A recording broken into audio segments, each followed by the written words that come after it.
దేవా, మీరు తప్ప నాకెవరున్నారయ్యా? నా దిక్కు నీవే కదా, నా ఆధారం నీవే కదా. నీవున్నావని ధైర్యంతోనే కదయ్యా నేను బ్రతుకుతుంది. నువ్వు ముఖం చాటిస్తే నేను ఎట్లా బ్రతకగలనయ్యా?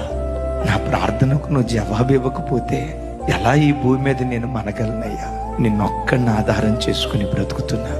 నా ధైర్యమైన, నా నిరీక్షణైన, నా బలమైన, నాకుంటూ నా బ్రతుకులో ఒక విశ్వాసమైన అది మీరు ఒక్కళ్ళే యేసయ్యా. మీరు ముఖం చాటిస్తే నేను తట్టుకోలేనయ్యా, నేను తట్టుకోలేను. నేను నమ్ముకుని నిన్ను ఆధారం చేసుకుని బ్రతుకుతున్న వాడినయ్యా.